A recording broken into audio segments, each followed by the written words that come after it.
Hunting season is just around the corner. A lot of guys are buying new guns, putting scopes on the guns, and they're going to the retailer to determine what box of ammunition I need to buy to pair with the type of game that I'm hunting. And it can be really confusing. You can go in and see 8 feet just of bullet selection, ammunition selection, just on one caliber. So we're gonna do a little test today. These are all Hornady boxes of ammunition. They are all 150 grain. Now, the bullet style is dramatically different. So we have the American Whitetail, which has Hornady's interlock bullet, lead tip bullet. They do swedge the bullet into an internal ring inside this jacket, so it locks the jacket to the core of the bullet. So it's good on weight retention, it's good on terminal performance, and it's also priced really, really well. If we want to go to the other extreme, this is Hornady's Outfitter ammunition. So this is their CX bullet. This is a monolithic bullet, meaning there is no lead core. It's legal in states like California, but really it performs the best on big game, moose, elk, big body mule deer, things of that nature where you need 100% weight retention. They do come in a nickel case. The case is sealed. The primer is sealed on this, so if I'm looking for a backcountry hunt, harder core conditions, or just big animals, I'm definitely going to reach for the Outfitter ammunition. And then you have Superformance. So this is 200 feet per second faster than the Outfitter or the Whitetail. This is 3,000 feet per second in the 308. This has their SST bullet. Hyper explosive, very sleek, very aerodynamic. It just gives you the best in trajectory and probably the best on-game performance on medium-sized game. So you have 3 different choices, dramatically different between the 3 different styles of bullet.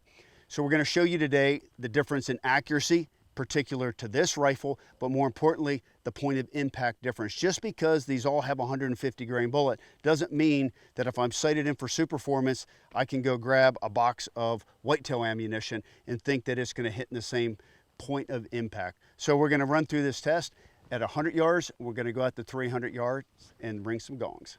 All right, first up, we're going to shoot our standard Hornady Whitetail ammunition. From a price perspective, this is the most value price, least expensive. You're looking $30, $35 a box for 308. Again, everybody have seen this style bullet before. It's killed a lot of animals. It's tried, it's true, it's trusted. It's not super sexy, but boy, can it put the animals on the ground. So we're going to use that as our benchmark for accuracy and point of aim. All right. We are at 6 o'clock on the red bullseye. All right, probably 3/4 of an inch away from the first shot. Well, I'm guessing that second shot was me because the first and the third are in the same hole. You're definitely getting mirage. It's sunny out, it's hot, the barrel's already starting to heat up, but we've got a solid sub-inch group with just your standard interlock bullet. We're going to let the barrel cool here, and then we're going to change over, and we're going to go the opposite end of the spectrum as far as price. This is about twice the cost of the American Whitetail, and bullet style is dramatically different because instead of having a lead core, you have a monolithic core. So you have one piece of metal here. So and this also has the heat shield tip on there. So for shooting long range, this tip in flight does not melt. As opposed to an SST, you can see the difference in color here. This is a little bit orangey looking. So if you're shooting long range, this tip could potentially melt in flight. But with 308 hunting, I'm not shooting long enough to worry about that. All right, first shot with our CX bullet here. Just about touched the hole for the bottom hole of our first group with the Whitetail. Point of impact right now doesn't look too different. All right, I jumped up to the bullseye.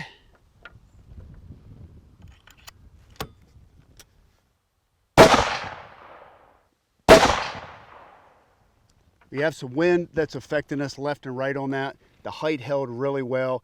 It's basically about the same point of impact, maybe about an inch higher, but definitely performed really well out of the gun. So now we're going to go to the Superformance, which I expect this is going to shoot considerably higher, being 200 feet per second faster. All right, let's see how our Superformance does. Wind's starting to pick up a little bit, but we're shooting a little bit faster round. Let's see where she hits. All right, just as we expected, left and right, perfect, about 4 inches higher. That is completely the effect of the velocity being 200 feet per second faster. Weight of the bullet is identical. All these are 150 grain.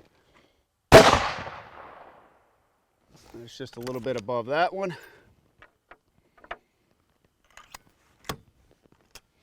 Trying to shoot quickly here. We got a little low on the wind.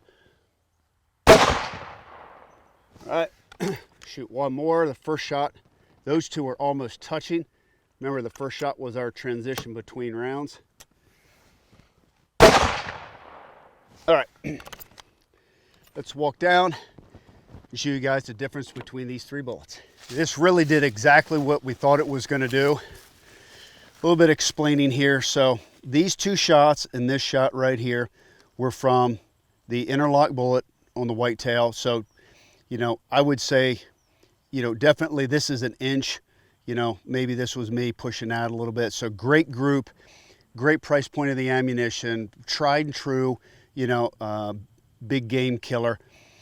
So this is one good thing to know, whether it's muzzle loading, centerfire rifle. If you change ammunition, it changes the chemistry in your barrel. So your first shot you have to disregard, which is this one. So this is our 3-shot group with the CX bullet in the outfitter ammunition. You can definitely see the wind picked up right here. Hardly any deviation top to bottom, like 1/4 of an inch. So if it weren't for the wind, this would be an exceptional group. Now, it did print about an inch higher than our group with the whitetail, primarily because it's got the heat shield tip, the aerodynamics of the bullet, just the configuration of the cartridge. The velocity is about the same between the two as 2,800. Bullet weight is the same, but the shape of the bullet had an impact here and elevated, but very close on point of impact. But then this is our transition shot, so disregard that. Here's our 3-shot group with the Superformance. Big difference now. You're talking about a 5-inch difference in the point of impact because it's loaded with a different propellant. It's 200 feet per second faster. It does have the sleek profile of the SST bullet. And again, shot an exceptional sub-inch group up here. So a lot that we learned here. It did exactly what we thought it was going to do. Now stretch it out to longer range. All right, new target, 300 yards. I did not change my zero on this. So if you remember, the outfitter ammunition was pretty much dead on.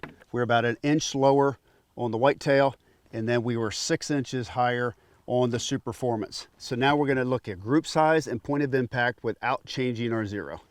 Whitetail ammunition, interlock bullet up first.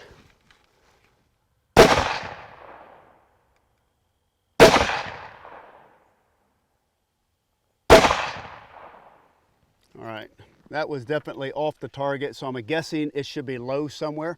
So now we'll switch right over to the outfitter. We're going to throw the first shot off the target just to change the chemistry of the barrel, and then we'll shoot our 3-shot group. Okay, there's our sight around. 3 shots.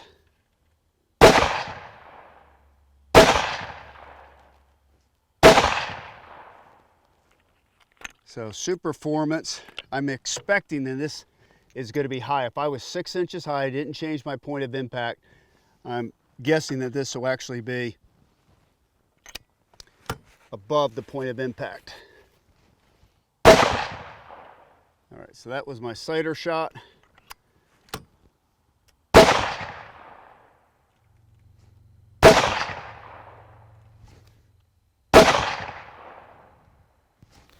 All right, let's walk down, see what we got.